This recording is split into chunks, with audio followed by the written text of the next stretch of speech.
Well, hello everyone, and welcome to the Power Up by PNM podcast hour in partnership with the Hispano Chamber of Commerce, featuring some of our community's favorite leaders and small business owners. So plug in your favorite device, grab a sack lunch and your favorite beverage, and join us every Tuesday at noon to meet the movers and shakers in our community that are not letting anything hold them back. We are here to inspire you to continue to grow and scale your small business venture. Don't forget to call us at 505-842-9003 for all of your PPE supply needs. And for this podcast and any and all other information about the Hispano Chamber of Commerce, visit us at www.ahcnm.org/chamber chat. We'll give you another minute if you are joining us live.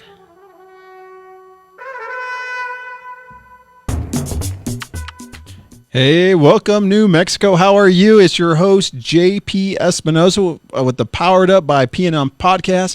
Today we have a really great guest. I can't wait to get into his story. Paul Mondragon with Bank of America. You're gonna love it because Paul's an amazing guy. But before we get into today's interview, we have a couple of quick announcements.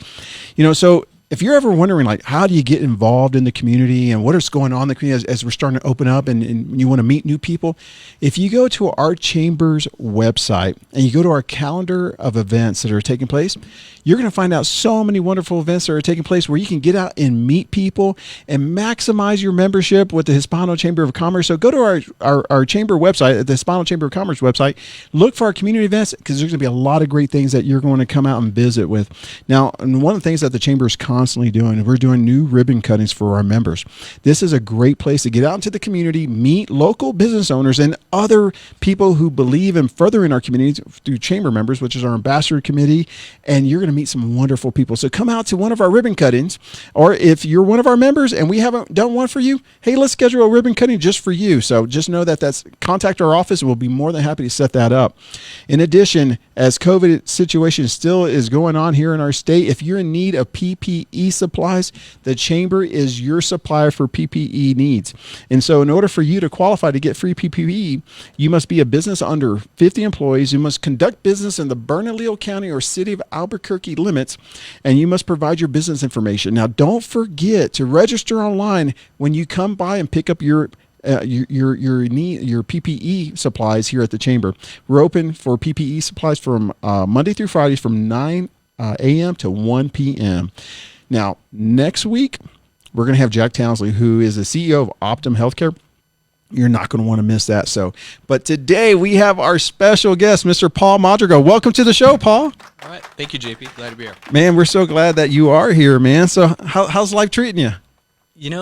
Pretty good. We've got the kids back in school this year, so that's exciting. That's different from my wife, who, was with them all last year when they stayed home. And so it's kind of good to be getting back into the swing of things. I'm back in the office after a year and a half out. And so, eased my way back into that, but fully engaged now. So, man, well, we're glad you're back. So, Paul, you've been on our board now for this. You just joined. This is your first term, right? Yeah, just coming.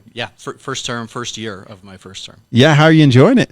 So far, so good. I've met some great folks, including yourself. Oh man, thank you. And then reconnected with some old friends that happen to be on the board at the same time. So that was a really nice surprise. We really do have a great board, man. You're an amazing addition to our board. So thank you for your leadership, and we greatly appreciate it. So, Bank of America, man, how long have you been with Bank of America? So just about 5.5 years now. So I've been in banking 25 years. Yeah. But about 5.5 years now with B of A, and it was shortly after I moved over that they actually made me the president of B of A New Mexico. So been wearing both those hats for these last 5 years. So tell me, when you say president of B of A of New Mexico, what exactly does that entail, and what areas do you cover? What is it, the entire state? Sure. So really, it's not the entire state, although it is. Say New Mexico. Our friends out of El Paso actually cover Las Cruces area. Sure.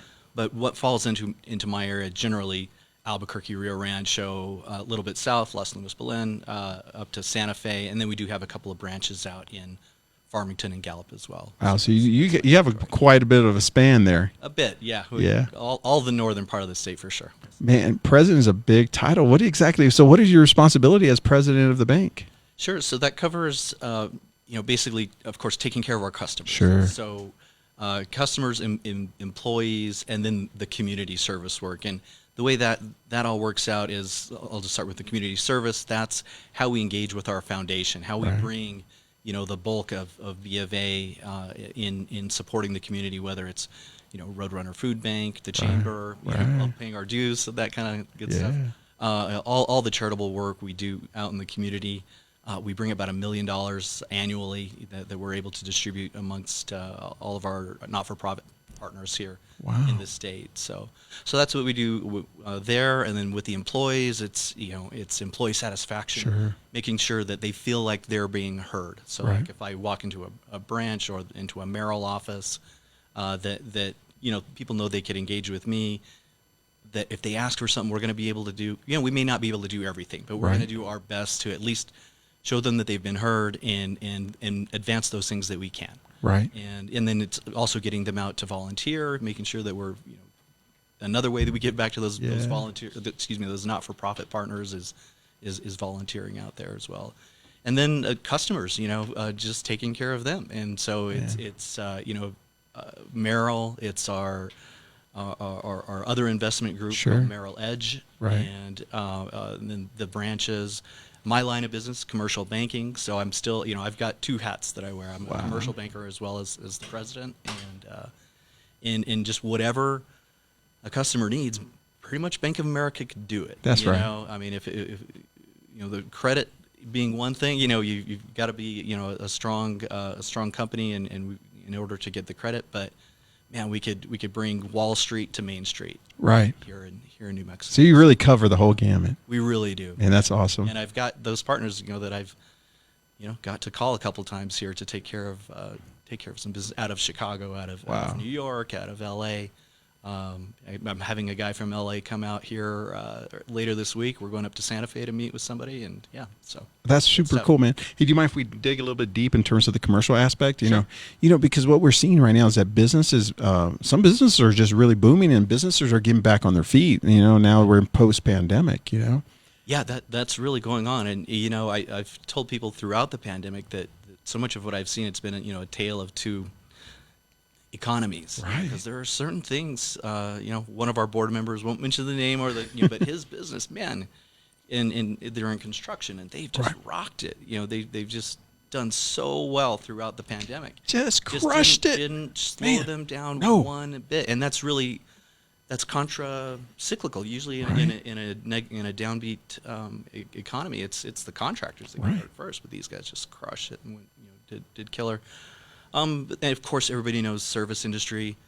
Hospitality. Whether it's hotels, restaurants, those got hit the hardest, and those that were able to make it through. Whether PPP, of course, helped out a lot of folks, and we're glad we did that. We did over 1,100 PPE loans, through B of A, and well over. I won't even say because I forget the dollar. Sure, but anyway, it's a lot. It's a ton. It was. Yeah. And I didn't look that up before I came. Hey, don't you worry about that, man. It's really fascinating. So as business is beginning to expand a little bit, we're seeing business owners come back, and they have the need for capital.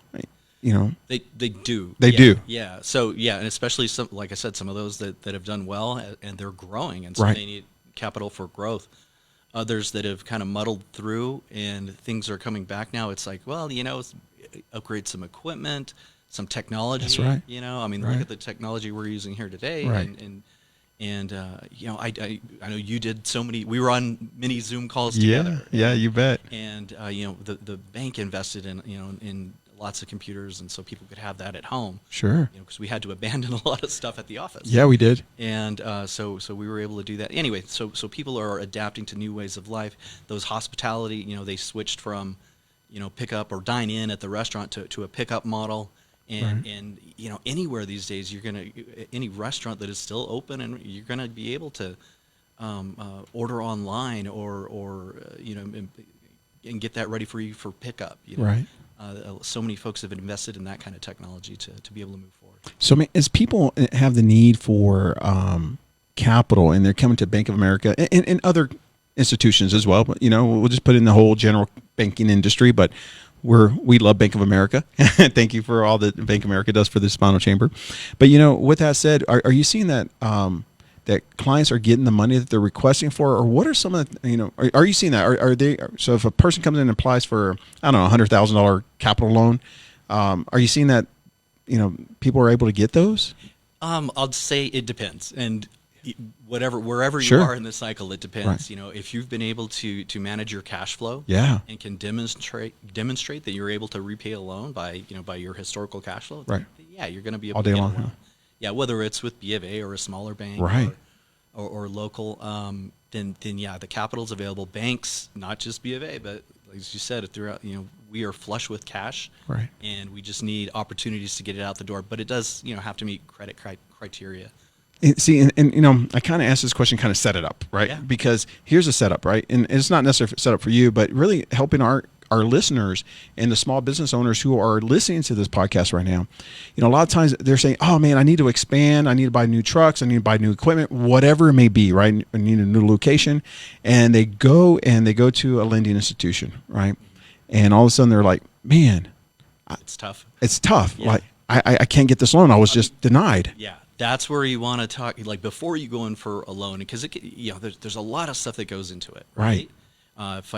Historical financial statements on the business, on the individual, tax returns, all that kind of stuff, maybe a projection. Right. As you're preparing to go and talk to a financial institution about a loan, honestly, you should talk to a couple of people first. Your accountant, if Right. you've got one, and you should. Right. Maybe your attorney. That's maybe secondary. Right. But there's so many great resources out to speak with before you apply for a loan. West. Yeah. Go talk to West. Yeah. Go talk to Josue down over at the Rio Grande Yeah. Valley. Yeah. I know exactly what you're talking about. Got Yeah. a lot of words in here. Yeah. But Rio Grande Economic Development, they're fantastic. Great people over there. And they're going to help you. Score. Score's great. Score is great. They are really going to help you put together, like a business plan and Right. help you focus on exactly what you need to do.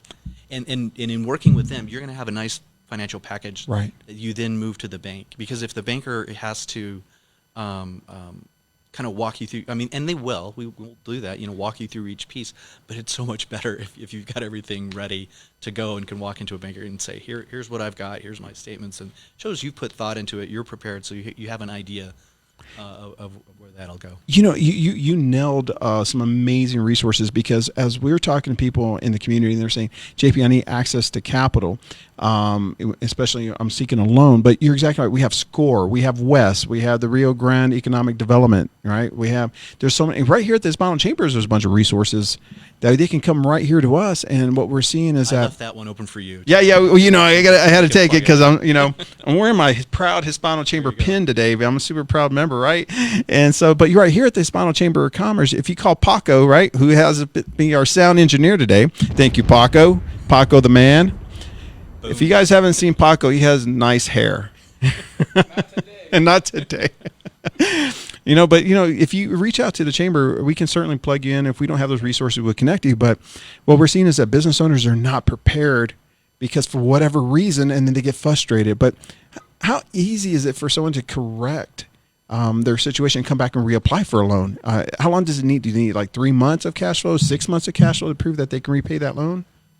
The more the better. Right, frankly. right. But if you say have a loss through the end of the year, Sure. But then you could show that in the first quarter, okay, you've got cash flow. Right. That's probably a better time to start talking. Right. It really, you can't. A bank's not going to move until you do have that positive cash flow, and then you've talked about why that happened last year, and then what's going on this year that's changed, what steps you've taken. And the more the better. Frankly, Yeah. seeing a full year would be ideal, but 3 months, 6 months, that could work. And then again, depending on the financial. So let me ask you this question, right? So, and I love geeking out over this stuff because this is what helps business owners, right? So, pardon my enthusiasm about this, right? So, which document is most important? Is it the statement of cash flows? Is it the balance sheet? Is it the profit and loss statement? Or is it all of them? Well, those three really go together in what we call financial statements. Okay. Because it's the balance sheet and it's the income statement, and then the statement of cash flows, because they all they affect each other. That's right. As you pull Yeah. from here, one goes and what is it? The dual entry system of accounting. You move Right. on, it's going to move on in at least two of those. Right. So. So anyway, it all works together. I would say kind of the least important is the statement of cash flows. Gotcha. Because when we take that, the P&L Right. and the balance sheet, and especially a couple of years of those, and we line them up by each other, we've got a system that will spread that out, and it'll actually calculate the cash flows. So. Oh, wow. So it automatically calculates. It automatically does that. How cool is it's it? great to have that Right. on an audit, because then you could see, Right. before plugging it into the system, what that's going to look like. At least get a general idea. But yeah, when you plug it into a spreading Right. spreadsheet, then it'll give you all kinds of ratios. Right. Current ratio, debt service coverage. Anyway, all kinds of capital ratios, whatever you've got, and different cash flow ratios. Cash flow to debt, Right. whatever. So gives you all that information. So anyway, the P&L and the balance sheets sheet, you need those. And again, we like to do them, at least 3 years historical. Yeah. And then an interim with a matching prior year. Gotcha. period. So like 630 is Right. what we're asking for these days. Right, right, 630 2001. Well, we want 630 2020 just to compare- compare. yeah. Yeah, and it kind of then that sets us up to understand, well, maybe where are you going to be at by the end of this year? If you were here last year at June, then here's where we are this year at June. Maybe we could get That's so cool, because I think that's information that is so valuable to people. But when they're saying, I need a loan now, right? And then they don't have these documents in place. right. And that's heartbreaking. Again, that's why it's so important to actually have a plan when you Right. go in and ask for a loan, and using SCORE or West or whatever the resources that the Hispano has, Right. in order to put something together and really, yeah, it is. It's having a plan on how to get that loan. So let me ask you this question, right? So when you think about in terms of the loans, historically, you've seen these movies, right? Where the guy goes into the bank and asks for a loan. The guy says, "Let me see your business plan." Yeah. Do you guys still require business plans today, like from like the whole 20 page? We don't, and especially with a commercial bank, we're and where I am, because I'm even there's small business, Right. and then kind of the middle of the road, commercial and corporate, and so I'm commercial and corporate.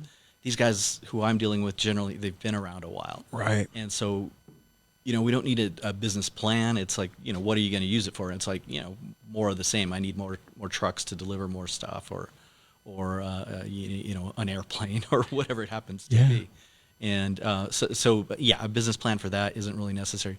A smaller business getting their first loan, then probably a business plan is going to help. And again, all those, especially a SCORE or a West, is going to help you. So do you guys do startup loans or anything like that, or you just refer to West? We generally refer to like a West. Oh, and I'm forgetting DreamSpring. Sorry. Oh, I was Ann. gonna, Sorry, Ann. Yeah, matter of fact, I was gonna say Axion, but it's Dream Springs, right? Yeah. DreamSpring. Yeah, So smaller. I just referred a friend, a couple of months ago, and Yeah. so they talked with her, and then they started talking about, it's you need your business license, you need this and that, and then come back. So they're working together to help that friend out, and she's a small, thing that she's doing on her own. She's gonna cleaning carpets and stuff, and so it's like, yeah, and but once she gets everything, all her ducks in a row, then she'll be able to work with them. So let me ask you this question, right? So for our listeners, what's the difference between like a regular loan and a line of credit? Aren't they kind of the same? Or is it like a credit card? Like, how does that work? Well, the line of credit is like a credit card. Gotcha. It's like you've got your set borrowing amount. Say you have a $5,000 credit card. Well, it's a revolving line.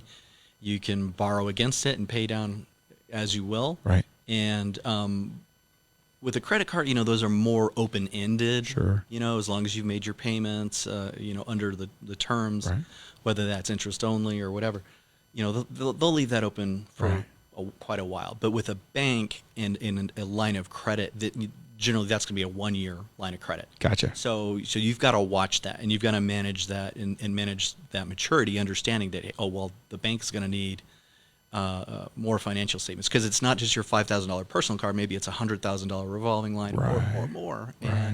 And so you've got to, banks want to renew that every year by reviewing your financial statements every year, making sure you're following what you said you're going to do. There's no losses in there, because if there's losses, it's like, wait a second, bank needs to reevaluate Right. that whole loan, maybe bring it down, or maybe look at terming it out. you Right. know, and so that's maybe what you would consider a standard commercial loan is where you have it, you know, either equal principal payments plus interest or mortgage style, you know, and you pay that off over 3 to 5 years, you know, maybe like with a truck or something. Yeah, man. Yeah. Dude, this has been so powerful because I think that, you know, a lot of people, they understand they can walk in the bank and ask for this, but a lot of times they get frustrated because they can't get the access to the capital because they haven't prepared these documents that you're talking about. And it's simple information. So you've been so helpful. Hey, what we're going to do is we're going to go to commercial break.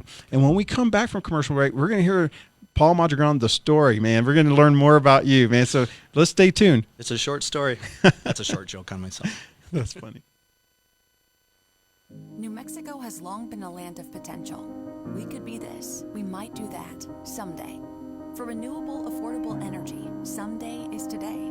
The PNM parent company is merging with Avangrid, a national leader in clean energy. We'll continue to invest in technology and energy infrastructure benefiting the state. We'll make 100% carbon-free energy by 2040 possible, while keeping bills affordable. New Mexico is more than a land of dreamers. We're doers. Hey, welcome back to the Powered Up by PNM podcast. Now, if you missed the first section of this podcast, you need to rewind because what Paul did is he dropped some amazing nuggets of wisdom on how to get your bank loan, on how to position yourself for access to capital. You know, and as we're looking at small business owners, as they're expanding this post-pandemic economy, you want to make sure you're always positioned for access to capital. Now, Paul just gave you the secrets on how to do that. So make sure if you missed that first part, go back and re-listen to it because that information is invaluable. But now we're sitting with Paul Mondragon, the man behind Bank of America. Like, so just real quick, tell me, like, when did you get involved in banking? Sure. Gosh, it was late 20s. Really? Yeah. Or maybe 25 or so. And I started here in town it was Norwest Bank at the time. Norwest Bank. And merger with Wells Fargo later on. And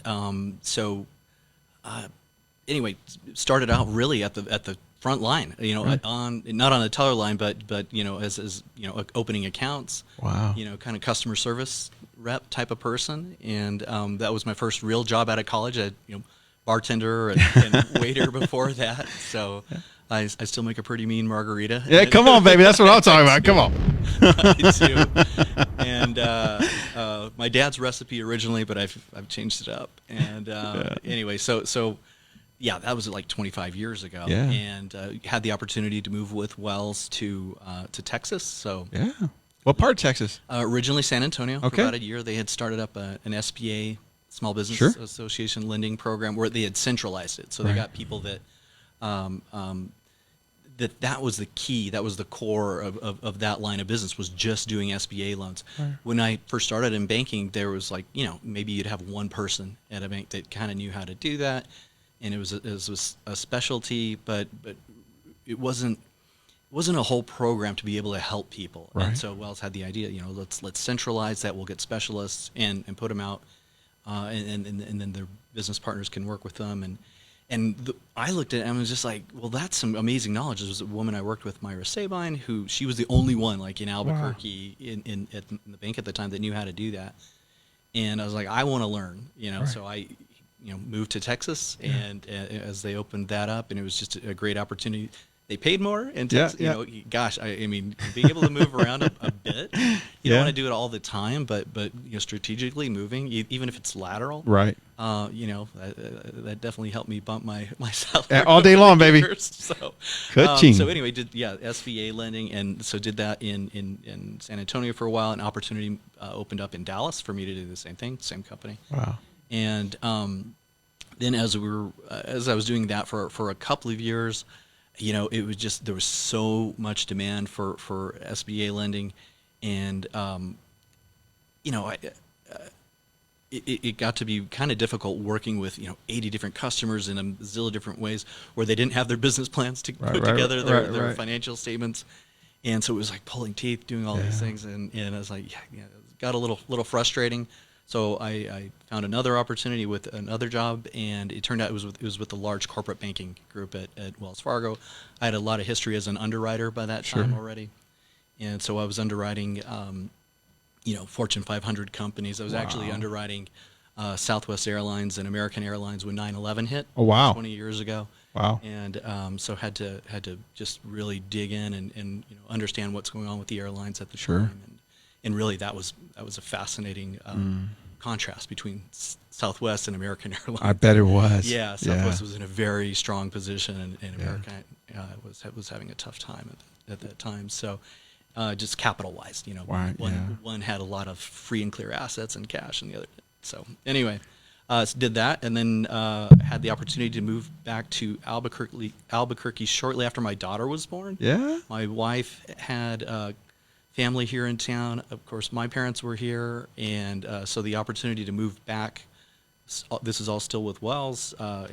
Bring my daughter home to be near grandparents and other family. It's just amazing how that having a little one will draw you back to family. And so, real quick. So did that. Yeah. So it was good. And then a few more years with it was a commercial middle market. Sure. So again, higher end, not fully corporate, but higher end customers. And did that. So it was 15 years with Wells. Did a lateral move to BBVA with a similar commercial banking group. And then again, it was a lateral move to B of A. Wow. With the commercial banking, but there was the potential for the market president on that. It was right. It wasn't a set deal. Right. There was a market president already here, and so, but it was kind of on the table. They were like, we don't know when the other person might leave. Even if he does leave, there's no.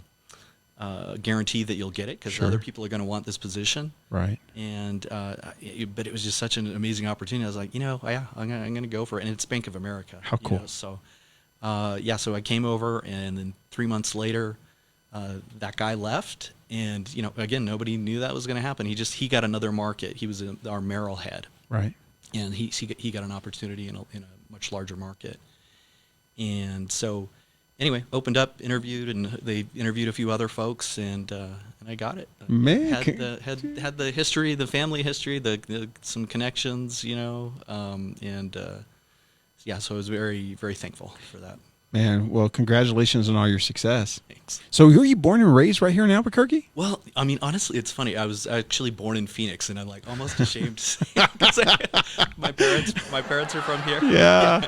And I mean, my dad's from New Mexico. Yeah. My mother's family actually moved here when my grandfather started working at Los Alamos. Okay. Yeah. So, but they graduated. My parents graduated from UNM. Gotcha. They met there and got married and had us. But my father was a hospital administrator, so he was originally like my older brother was born in San Diego. Wow. And where my father was. Running a hospital, and then they moved to Phoenix, and where my dad was running at St. Joseph's, where I was born. Yeah. And but it was like 9 months. I think I was about 9 months old when the family moved back to New Mexico in Albuquerque, and so completely raised here, in the valley. Duranes Elementary, Cochiti 1 year. Garfield, Valley High School. Come on. Yeah. So completely New Mexican, but I was born in Arizona. That was the one thing, right? The one thing. Especially with the family being from. But I've got a lot of great colleagues in Arizona, and my direct manager's she's in Tucson now. So. In Tucson now. Yeah. Well, that's super cool. So let me ask you, in terms of like your position as the bank president, right? How many employees do you oversee? So we've got, and it depends. So anywhere from 550 to 650. Wow. So we have a contact center, a call center in Rio Rancho, and really that drives the most fluctuation, right? Because they'll hire a new class, and so all of a sudden we'll have 50 more people. By the way, you guys hiring? It'll run up. We are hiring. Yeah. Oh, all right. If you need a job, Here's a quick plug: is that any of our jobs with B of A start out at $20 an hour. Stop it. Yeah. Stop it. From frontline teller to a CSR like I was, when I first started. I mean, the minimum is $20 an hour, and that's benefits. You get benefits with that as well. Even if you're part-time, you get benefits. You get there's part-time benefits. Come on, man. So it's a little different, but it's a good deal. So and by 2025, it's going to be $25 an hour. So we're actually working up starting pay $25 an hour in 2025. By 20, yeah. That is wild. So how did they get hold? Like, do they call you? Do they call the bank? What do they do? How do they get this information? Yeah, Bank of America /jobs, I believe. Wow. So yeah, and I know we've been talking to the chamber about actually putting something up on the website along those lines as well. So, what a great and opportunity. I know we're partnering with like City of Rio Rancho. We've been talking with UNM and CNM about similar things where just so people know. It's like, yeah, it's not a bad gig, and especially with the benefits. And really, you're starting a career. I mean, look at me. You know, I did have my degree. Sure. But, you know, really started on the – I keep hitting the table and making – No, man, because you get excited, baby. We're creating opportunities for people, man. Yeah, that was – We should. Yeah, that's not one of Paco's deals. Yeah, but I could do it myself now. I know that. Sorry. Squirrel. Took yourself in another direction. But funny. yeah, no, I'm definitely proud about that. It's a fantastic thing. It's a great company. We're consistently named one of the best places to work for working fathers, working mothers, LGBT, Hispanic, all this stuff. We just dropped the Latino GDP report last week, and I don't know if you were listening on that. I was not, man. I missed that exciting report, man. I missed that one. I just tweeted it out again. So there was an article on it from the Journal that I just tweeted out, and some good stuff there. And we do a lot of other cool stuff. Right now we're sponsoring the restoration of a Georgia O'Keeffe painting. How cool! At the Georgia O'Keeffe Gallery, and it's been stuck in a vault for years and had some damage over the years. She painted it in like 1942, I believe. Wow. And so it needed some love, but it's got so much iconic Georgia O'Keeffe stuff, and antlers and a hip bone and the pedonal, and it's just amazing. And anyways, just another thing that we're doing. Explora, we just dropped $225,000 to Explora. No way! Wow. Yeah. So we care about our communities. We over at UNM, we just $200,000 over the next 4 years for diversity and inclusion, a program that they're running, and great stuff. And at my alma mater, NMSU, $25,000 for Native American business and outreach. And so, and then that's not, like I mentioned, Roadrunner Food Bank and Supportive Housing Coalition and so many other not-for-profits that are just directly helping individuals. Wow. But we're doing all this other stuff on top of that for arts and business and anyway, yeah. Man, so Bank of America is doing some great things. Doing some amazing things. Man, I didn't realize you guys were doing those things. Yeah. Well, and we're getting it out. Right. Not everybody's going to see it, so I'm happy for this opportunity to be able to talk about it. Really, as part of it was a lot of this stuff is flowing. We've got a $1.25 billion commitment over the next 5 years. $250 million each year over the next 5 years. The bank is pumping money out into our communities for. Really, it has to do with a lot of people of color. So of course, we saw what happened with George Floyd, and on the civil unrest that followed that, and our Asian communities. Right. Later on, after there was difficulty with in the Hispanic community, black and brown people, but then it started happening to Asian people too. Right. Just this. I'm sorry. It's heartbreaking. Vitriol and just anger and hate from these from terrible people. And anyway, so the bank is stepping up to support these communities of color. Awfully proud of that. Yes. And we had made the choice locally a couple of years ago to actually start pushing into Native America. Sure. And doing what we could do here in New Mexico, because obviously big population. Our First Nations people, and so we've done. Some of the things we've done with Indian Public Cultural Center. We just $45,000 so they could buy equipment and turn that into like a cooking school is kind of wrong, but all aspects of restaurant management and culinary arts. Culinary arts, kind of what they're doing at CNM. Right. And they're actually partnering with CNM, but we're funding some of the equipment to go into their kitchen. And we gave them $50,000 to the Native American Relief Fund, and so that's really important to us. This is our partnership with Native America and specifically Indian Pueblo Cultural Center. Man, thank you for all you're doing. It's huge. A lot of stuff. Paco, did you know that Bank of America was doing all that good stuff? I did not. Paco said he did not know. Man, that's great, man. That's awesome. So, let me ask you this question, kind of shifting gears a bit. When you think about the leadership requirement that is, that's required of a president, how do you keep your leadership skills sharp and cutting edge so you can make sure you meet the needs of a changing workforce? Yeah. So, I mean, honestly, the bank is great in that we've got internal classes that I could do, like sign up for. And then we publish a lot of material. I mean, I don't know if you follow my tweets, and actually I was off for a while because I got a new phone. But we publish a lot of articles about that, leadership. And one of the most recent ones was about, strategically taking time off throughout the day, because you can't just, we were talking about our mornings and how busy they were. We're back to back, and I've got stuff happening. I know, yeah. But sometimes you just got to get up, step away from the desk, take a walk around the block, grab a bottle of water, play some music, whatever, just decompress, unplug for a bit to get through the day, and then you could do it again later at night, And I don't know about you, but my morning starts, as soon as I roll over, it's like I got my work phone there, so I start doing it, because I got people back east, and where the bank is headquartered, so I start getting emails very early. So it's an easy thing for me to just do that, kind of dip my toe in. There's no surprises when I get to the office. And then grab my coffee and then kind of start doing some reading, and then work my way through the day. Whether I've got, if I've got generally I've got a few things on the calendar, and then those open spaces are working on a deal, kind of thing. Just plugging that in, and then I get calls. Yeah, then it's just like go time, huh? And we'll just see how things go. Man, so I heard you say that you read a lot. Is there certain books that you read, or is there authors that you follow? In terms of things that you read? I don't think any specific authors. Well, oh God, what is his name? Good to Great. Jim Collins. Yeah. So I've got like 3 of his books. And reading through that, got the 20-mile journey. I love every day. it. Great by Choice. I think his name is. Great by Choice. And, that's a great book. So just fantastic. We got to hear him speak at one of our conferences. How cool is that, man? Yeah, him, Tom Friedman. Yep. Heard him speak at a conference. Duckworth. Oh yeah, Angela Duckworth. Grit.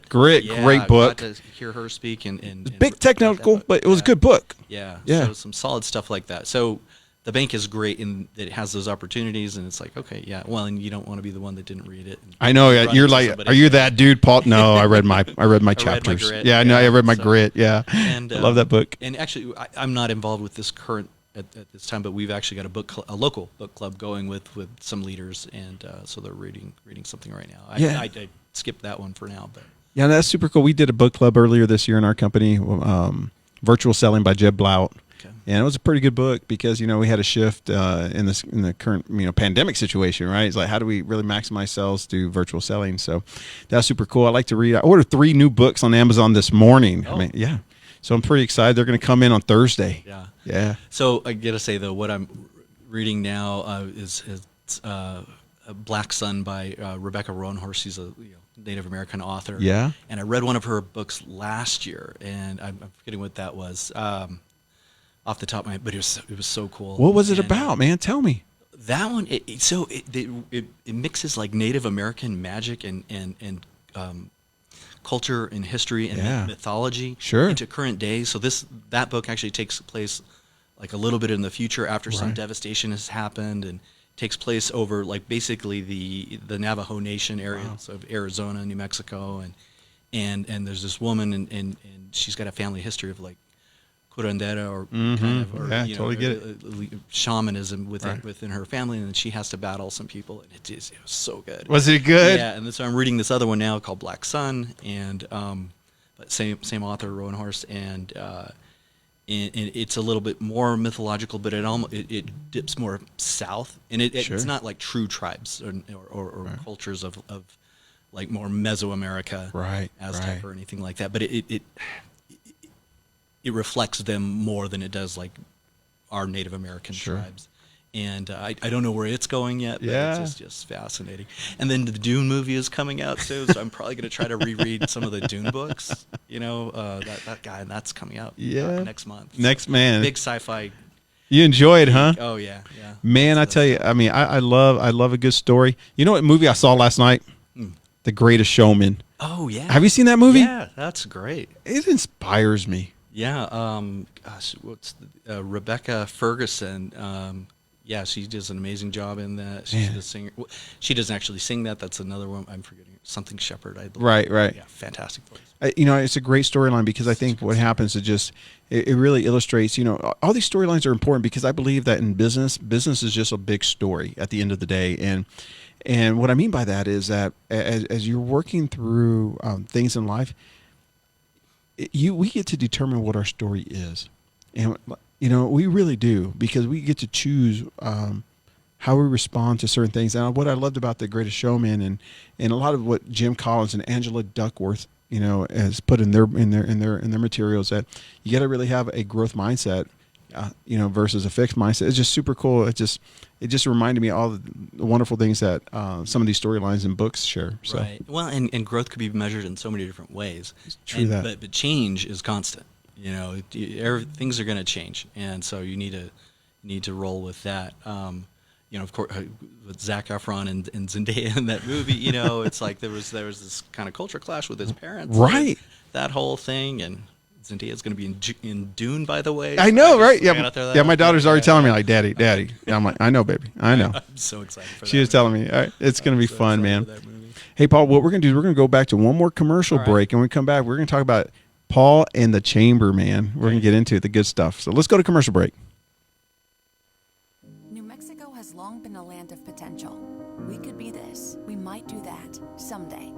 For renewable, affordable energy, someday is today. The PNM parent company is merging with Avangrid, a national leader in clean energy. We'll continue to invest in technology and energy infrastructure benefiting the state. We'll make 100% carbon-free energy by 2040 possible, while keeping bills affordable. New Mexico is more than a land of dreamers. We're doers. Hey, welcome back, everybody. We're at the Powered Up by PNM podcast. As your host, JP Espinoza. We're sitting with Paul Mondragon, who is the president of Bank of America right here in New Mexico. It's been a fun interview, and it's just been enjoyable. We're going to bank and finance and cash flow statements and things of that nature, down to learning about some of the latest author that inspires him as a leader in his day-to-day job. But today, right at this moment, we're going to talk about your involvement in Hispano Chamber of Commerce, man. So out of all, Bank of America is doing so many cool things in the community. So congratulations on your success. But let me ask you this question. Out of all the organizations that you had the opportunity to be on the board and contribute your time and your efforts, what attracted you to the Hispano Chamber of Commerce? It's just so important. I mean, I look at it culturally and the business aspect, and I mean the fact that it's down here in the valley, where I grew up, and just incredibly important. And I believe my father served on. I know he was on the board at least. Right. I don't know if he was the chair at some point. I should probably check with Ernie on that. But just this incredible long history of the Hispano Chamber helping small business. And obviously we all know it's not strictly Hispanic, but there's plenty of Hispanic businesses that have, grown, escalated their business by the participation, by the friendships they've made with people here.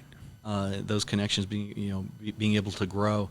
I think of the Baca family, with Bueno Foods, and amazing, just down the road, and others, the relationship with Coca-Cola, right, Aceta and family, and all that, and those folks who have done well, that's really, one of the most amazing. They've done well, so they're giving back.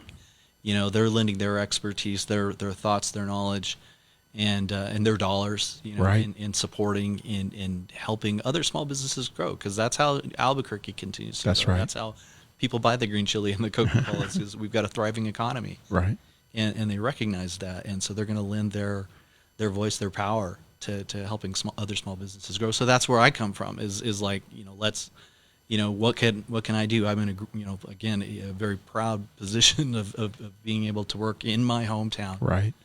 For B of A, one of the premier institutions here, in the United States, and so to be able to give my local knowledge and the local flavor to what B of A can do in the community, it's just so important. So tying it back into into the Hispano, and that, was something that I really care about, which is, our cultural heritage, Right.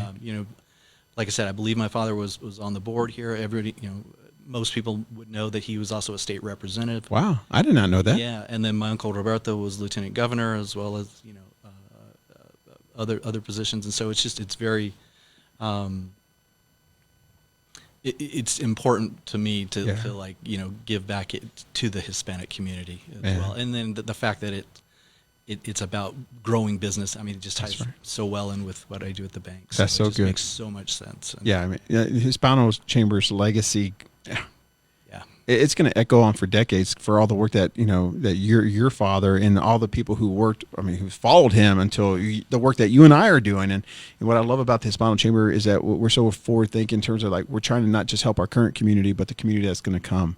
Yeah. And building that legacy so that we can create more entrepreneurs and create thriving businesses. Absolutely. You see the wall downstairs and the history of the names up on that wall, just amazing. And then I think of like a young person not growing up, but coming like Frank. Yeah. Frank Garcia. Yeah, Frank Garcia. Wow, what a story. And and what an amazing, focused younger person. I'm not going to call him a young man, but because he's doing some amazing stuff, but a younger person still with plenty of growth for his company, and again that sharp mind where he's gonna study, he's gonna learn different things and continue to grow individually as well as what he wants to do with his company. Yeah. So and being a part of that and getting to meet him and what a remarkable individual. Yeah. He grew his company from like 0 to 60 million. It's just amazing what he did. Yeah. Fantastic. Right. I remember you and I were on a board meeting,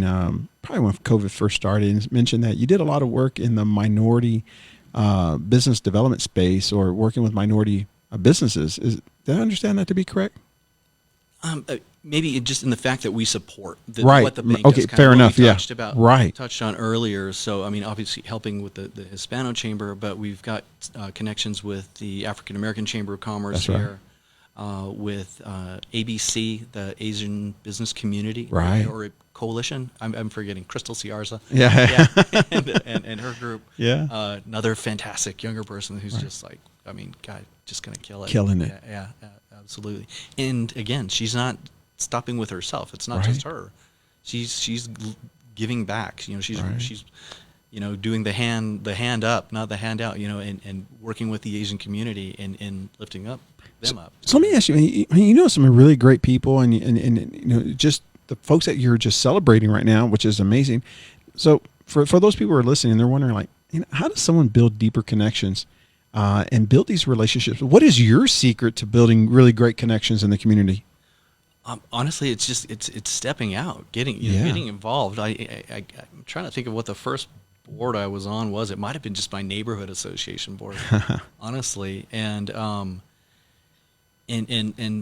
so, but I met a couple of folks, and then within my business, I've heard of, and this is before I was president of the bank, but there were opportunities that unfolded. It's like, oh, one of the boards I've been on the longest actually now and still on is the Biopark Society. Cool. And it's just somebody was leaving.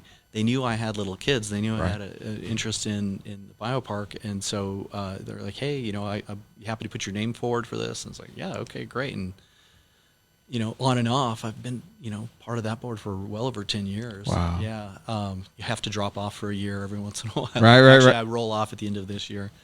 But it's that it's being open to those opportunities. Right. Because the the universe is going to put stuff out there, but you have to be willing to take the step. That's exactly to step right. through the door, to step forward, to take the hand of somebody who's pointing you in the right direction, kind of showing you the way. And so that's it. I mean, there's people I work with that maybe aren't as interested in that, but for me, it's just you got to be out there. That's why I'm on 4 or 5 boards. Yeah, you and me both. And I probably got to peel back a little bit. I was going through my calendar, like, wow. But I think the secret is, like you just said, is just getting involved and understanding. Like for me, the Hispano Chamber of Commerce lines up with my life mission. Yeah. And that's just create generational wealth and see people succeed. I fundamentally believe that at my core. Right. And so when it comes to the Hispano Chamber of Commerce, that's part of our vision here is to see people succeed and grow.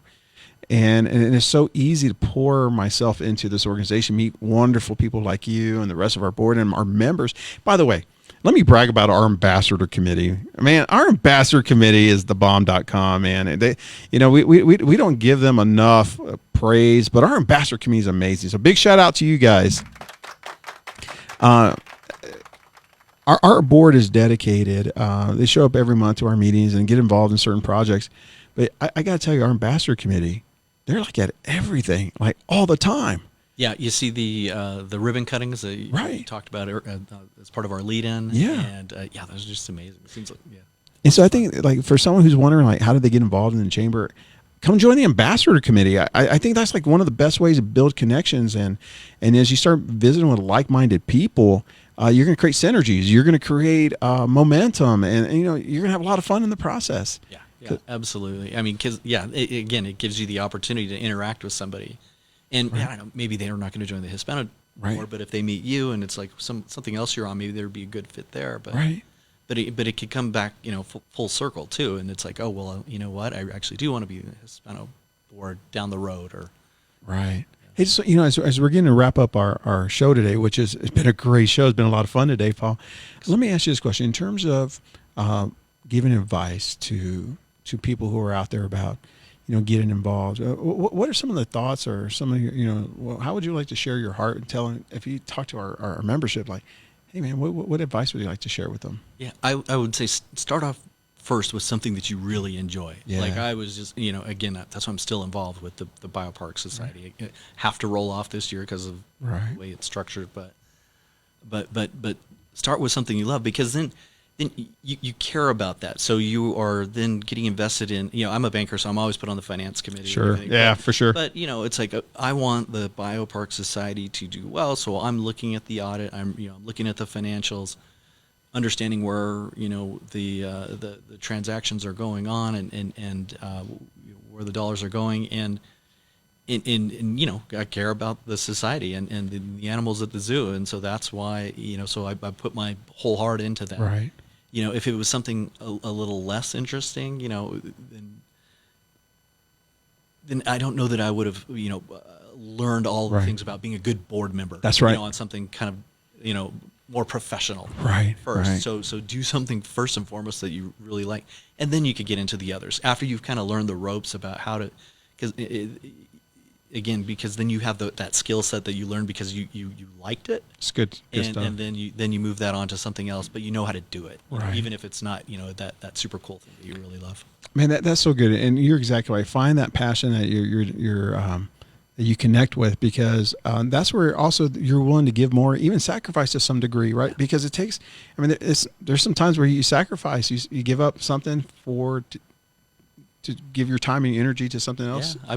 Giving up evenings, to go to board meetings. That's exactly right. Or lunches, or do a podcast. Right. Yeah. Which we thank you for your time. So I tell you, man. So I agree with you. So thank you for sharing your wisdom with us, Paul. It's been a great show. Thank you so much for investing your time to our board and to this podcast. So happy to do it. Great to see you, JP. Yeah. I always appreciate our time together. Always, man. Well, ladies and gentlemen, there you have the man behind Bank of America here in New Mexico, Paul Mondragon. We're so excited. He's one of our proud board members, but he's also a proud chamber member in addition. But he shared with us the insights behind capital lending. He talked about his wisdom around leadership and his heart and passion to serve our community. By the way, if you need a job, Bank of America has amazing opportunities starting off at $20 per hour, even for part-time, and also provides part-time benefits. So if you're in need, contact Bank of America. So do you remember? Search? Search Bank of America and jobs. I'm paul.mondragon at bofa.com. Shoot you an email. Yep. There you go. He gave you his personal email, his corporate email address. And so contact him, but there's a great opportunity with Bank of America. And on behalf of the community, and not just the Hispano Chamber, but the community at large, thank you for all the work that you're doing for us. Happy to do it. We greatly appreciate you. Well, ladies and gentlemen, we just spent a wonderful hour. Next week, we have our guest, Jack Townsley, with Optum Healthcare. It's going to be an amazing interview. You're going to enjoy spending time with Jack. So we look forward to seeing you on next week's episode of the Powered Up by PNM podcast, hosted right here at the Hispano Chamber of Commerce. I am your host, JP Espinosa, signing off. I look forward to seeing you next week. Have a great day.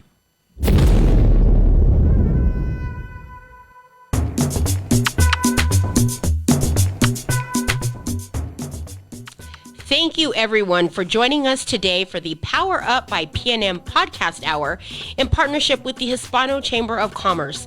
And again, a big shout out to our sponsor, the folks at PNM, who help keep your businesses energy efficient.